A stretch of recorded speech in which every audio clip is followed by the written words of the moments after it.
और मैं एक और वचन आपको दिखाना चाहता हूं अंतिम दिनों के विषय में। दूसरा तिमुथियुस और उसका चौथा अध्याय, उसका तीसरा अध्याय, माफ करना, दूसरा तिमुथियुस उसका तीसरा अध्याय। यहां अंतिम दिनों के विषय में लिखा है पहले वचन में। यहां लिखा है अंतिम दिनों में कठिन समय आएंगे। और लिविंग बाइबल का जो भावनावोदय है वो बहुत सुंदर है इस वचन के विषय में। कठिन मतलब क्या?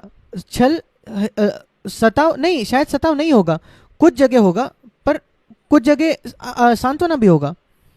लिविंग बाइबल में लिखा है अंतिम दिनों में एक मसीह होना बड़ा कठिन होगा,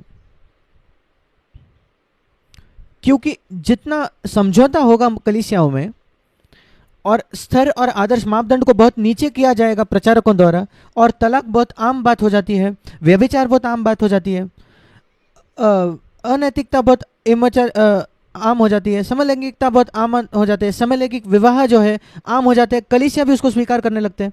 और आप सोचो कि प्रभु मैं कहाँ मुड़ूं, मैं कहाँ एक ऐसी संगति पाऊंगा जो परमेश्वर के वचन के लिए खड़ी होती है।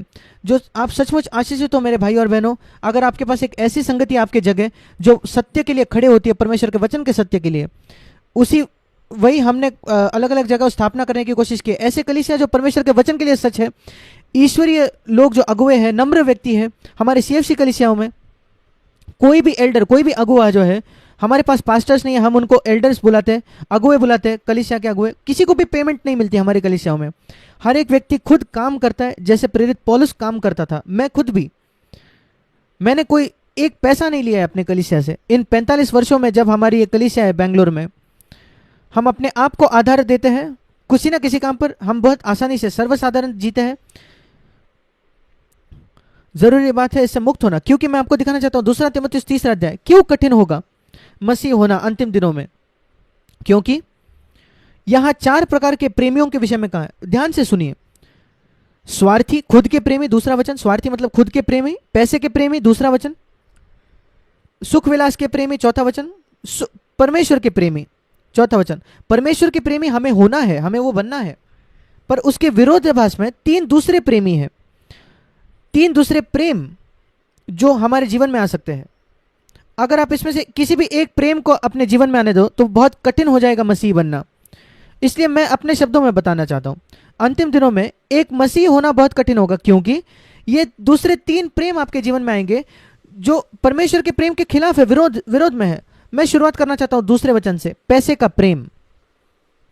यीशु मसीह ने कहा लूका 16 अध्याय उसके 14वें वचन में, इसको आप लिख के रख सकते हो, अगर आप परमेश्वर से प्रेम करते हो तो आप पैसे से प्रेम नहीं कर सकते। अगर आप पैसे से प्रेम करोगे तो परमेश्वर से नहीं प्रेम कर सकते। अगर आप परमेश्वर की सेवा करना चाहते हो तो पैसे का सेवा नहीं कर सकते। पैसे का इस्तेमाल कर सकते हो, आपके पास पैसा हो सकता है, आप लखपति करोड़पति हो सकते हो और परमेश्वर की सेवा कर सकते हो। पर अगर आपके पास बस $100 भी होंगे बैंक अकाउंट में और अगर आप उससे प्रेम कर सकते हो तो आप परमेश्वर की सेवा नहीं कर सकते। आपके पास कितना पैसा है वो जरूरी नहीं। लोग सतर्क होते हैं पैसे से और उसको बचत करके, और वो बहुत पैसा कमाते हैं और वो उसको सेविंग्स रखते हैं भविष्य के लिए। उसमें कुछ गलत नहीं है, भविष्य के लिए सेविंग्स रखना, बचा कर रखना। बाइबल नीति वचन 6 अध्याय में कहती है चींटी के पास जाकर देखो कैसे चींटी अपने भविष्य के लिए बचा कर रखती है, जोड़ कर रखती है विंटर सीजन के लिए। और वो कहता है कि जो लेजी है उनको कि बचत खाता रखो। यीशु मसीह के पास बचत खाता था, यहूदा इस्करियोती, पर वो खुद एक छल करने वाला था। पर जब यीशु को पैसा मिलता था वो एक दिन में खर्च नहीं करता था। लोग यीशु को दान देते थे और वो यहूदा के बैग में रखता था। यहूदा की बैग जो थी वो बचत खाता था और उसमें कुछ गलत नहीं है। यीशु ने कहा उसको बचो, शायद हमें अगले हफ्ते उसकी आवश्यकता पड़ेगी, अगले महीने में, इसलिए बचत करने में कुछ गलत नहीं है भविष्य के लिए। दूसरे कुरिन्थ उसके 12वें अध्याय, दूसरा कुरिन्थ 12:14 कहता है, उसका 14वां वचन, माता पिता को अपने बच्चों के लिए बचत करके रखनी है भविष्य के लिए। अपने बच्चों को ऐसे ही न छोड़े, उनकी पढ़ाई लिखाई करो, उनकी देखभाल करो, उनके भविष्य के लिए कुछ राशि बचा कर रखो। जब बारिश के दिन आएंगे, जैसे एक कहावत है, बारिश के दिनों के लिए आप तैयार रहना है, जैसे चींटी तैयार रहती है भविष्य के लिए। पैसा बचत करने में गलत नहीं है, पैसा रखने में गलत नहीं है, पैसे से प्रेम करना गलत है। प्रेम करना अपने मन में होता है। और आप जानते हो आप पैसे के विषय में प्रेम करते हो क्या नहीं? अगर आप ज्यादा समय पैसे के विषय में सोचता हो, ज्यादातर समय क्या सोचते हो? क्या ज्यादा ज्यादा ज्यादा ज्यादा पैसा कमाने के विषय में? आपको आनंद मिलता है जब आप आपके बैंक अकाउंट को देखते हो, अरे मुझे इतना मिल गया है। सतर्क रहिए भाई, शायद आप पैसे से प्रेम करने लगे हो। सिर्फ अमीर लोग नहीं है जो पैसे से प्रेम करते हैं, लोग सोचते हैं नहीं वो धनी है इसलिए वो प्रेम करता है। मैंने कभी एक व्यक्ति जिसके पास बेघर व्यक्ति को नहीं देखा जो पैसे से प्रेम करता है। हमारे पास कई भिखारियां हैं भारत में, भिखारी सब पैसे से प्रेम करते हैं। क्या आप गरीब व्यक्ति से मिले हो जो पैसे से प्रेम नहीं करता? एक भिखारी, वो पैसा चाहते हैं। पैसे का प्रेम ऐसा नहीं है जो धनी या गरीबों के साथ होता है, वो आदम की जाति में पाया जाता है। हर आदम का संतान पैसे से प्रेम करता है। और अगर आप परमेश्वर से प्रेम करना चाहते हो तो आपको इससे छूटना पड़ेगा। आपके पास पैसा हो सकता है, पर कहो प्रभु पैसा मेरा सेवक होने वाला है, पैसा मेरे पैरों तले होगा, मेरे सिर पर नहीं। इस पृथ्वी पर सोना है, क्या आप जानते हो स्वर्ग में भी सोना है? हम प्रकाशित वाक्य उत्पत्ति उसके दूसरे अध्याय में पढ़ता है, अदन का सोना चोखा था, अच्छा था। इस पृथ्वी का सोना तो तकलीफ देता है लोगों को। स्वर्ग में सोना है, पर क्या आप जानते हो वो कहाँ है? वो सड़कों पर है, वो उस पर चलते हैं। सोना इस पृथ्वी पर है। क्या आपको याद है पृथ्वी का सोना कहाँ रखते हैं? अपने सिर पर, एक मुकुट में या अपने गले में डालते हैं।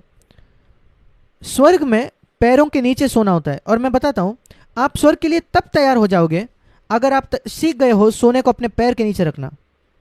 वैसा ही स्वर्ग में होगा, क्योंकि क्या आपने सीखे हो पैसे को अपने पैरों तले रखना? उसको बाहर फेंको मत, उसको अपना सेवक बना दो, अपना स्वामी नहीं। पैसा एक बहुत अच्छा सेवक है, बहुत बहुत उपयोगी सेवक, पर एक बहुत बदतर स्वामी है। इसलिए बहुत सतर्क रहिए, बुद्धिमानी रहे पैसे के इस्तेमाल में, उसे प्रेम ना करें। अंतिम दिनों में बहुत कठिन होगा मसीह होना, क्योंकि लोग पैसे के प्रेमी हो जाएंगे। दूसरी बात, सुख विलास के प्रेमी। हम चौथे वचन में पढ़ते हैं, दूसरा तिमोथी 3:4। जो सुख, गलत पाप में सुख विलास ढूंढ रहे ना, आमतौर पर रिलैक्स होना, आराम करना वो अच्छी बात है। कोई प्रकार से हम रिलैक्स होते हैं, आराम करते हैं, क्योंकि हम एक टेंशन के जगत में जीते हैं। लोगों को बहुत काम करना पड़ता है, 8-9 घंटे, और यहाँ वहाँ हर दिन ट्रैवल करना पड़ता है, सफ़र करना पड़ता है। पुराने दिनों में जब काम पर जाना होता था, उनको शायद 1 या 2 घंटा आगे पीछे लगता था, बहुत समय उसमें जाता है। और इसलिए कुछ आराम करने का, रिलैक्सेशन करना अच्छा है, जो साफ सुथरा है और अच्छा है। मैं ये नहीं कहना चाहता कि वो क्या है, शायद बाहर जाना या बच्चों के साथ खेलना, अलग अलग तरीके से आप आराम कर सकते हो, रिलैक्स हो सकते हो, ये अच्छी बात है। उसमें सुख है जो अच्छा है। उदाहरण तौर पर अच्छा खाना, अच्छा खाना खाना, भोजन करना। पर जब वो एक प्रेम हो जाता है, सुख विलास का प्रेम जो पाप में सुख विलास है, फिर वो आपकी लालसाओं को उत्तेजित कर रहा है। या जब आप एक पेटू हो जाते हो, खाते रहते हो खाते रहते हो, आपको खाना है खाना है खाना है खाना है खाना है खाना है, और आप खाने के लिए जी रहे हो। जहां आप खाने के लिए जीते हो और जीने के लिए खाते नहीं, फिर आप सुख के प्रेमी हो गए हो, सुख विलास के। उससे दूर भागिए और उससे घृणा कीजिए और कहिए प्रभु मैं इस पर जय पाना चाहता हूं, मैं वही खाना चाहता हूं जो जरूरी है मेरे लिए, मैं एक अनुशासित होना चाहता हूं मेरे खाने में, मैं शरीर को नाश नहीं करना चाहता जो तूने मुझे दी है। उसी तरीके से आप आपका समय का कैसे इस्तेमाल करते हो। कई अच्छे समय रिलैक्सेशन की कोशिश तरीके हैं, एक वेकेशन लेना, कहीं छुट्टी पर जाना, पर निश्चित हो जाए कि वो पाप नहीं हो रहा। आपका सुख विलास का प्रेम और आसान जीवन का वो परमेश्वर से दूर ना ले जाता है। कुछ लोग पैसा और सुख विलास से इतना प्रेम करते हैं कि उनको बाइबल पढ़ने का समय नहीं है। कैसे ये लोग कह सकते कि वो मसीह है? तीसरी बात, तीसरा प्रेमी, दूसरा तिमुथियुस 3:2, वो है स्वयं का प्रेमी। स्वार्थी मतलब खुद का प्रेमी। ये है आदर का प्रेम करना। हम चाहते हैं कि लोग हमारी सराहना करें, तारीफ करें। उससे घृणा कीजिए मेरे भाई, उससे घृणा कीजिए कि लोग आपका आदर करें, आपकी तारीफ करें, उससे दूर रहिए। वो सिर्फ आपके स्वयं को मजबूत बनाएगा आप में, और मसीह आपके सिंहासन से निकाल दिया जाएगा। और इसलिए ये 3 खतरे हैं अंतिम दिनों के। कठिन होगा मसीह होना। क्यों? आपके इर्द गिर्द लोग होंगे, मनुष्य होंगे जो पैसे से प्रेम करते हैं, सुख विलास से, और अपने आप से आदर से प्रेम करते हैं, अपने आप से प्रेम करते हैं। इन लोगों से दूर भागे और परमेश्वर के प्रेमी बने, क्योंकि दूसरा तिमुथियुस 3:5, वे ऐसे लोग होंगे जो मसीह होंगे, जिनके पास भक्ति का भेष है। क्या आप जानते हो भक्ति का भेष क्या है? सही डॉक्ट्रिन, सही सिद्धांत, सही शब्द। बाहरी तौर पर सब कुछ सही, पर अंदरूनी तौर पर उनके पास सामर्थ नहीं है शुद्धता में जीने के लिए। परमेश्वर की सामर्थ चले जाती है। दूसरा तिमुथियुस 3:5। और हम पढ़ते हैं बड़े बड़े प्रचारकों के विषय में जो पाप में गिर जाते हैं, और बाद में हम पाते हैं कि वो उन्होंने पाप किया है। ये ऐसा नहीं है जो अचानक होता है। ये परिणाम है बार बार अपने ही तारीफ में, लोगों के आदर में बहुत खुश होना, उससे घृणा करने के बजाय ये कहने के बजाय प्रभु मैं आदर नहीं चाहता लोगों का, मैं तेरे सामने जीता हूं। ये हमें बहुत सतर्क होना है।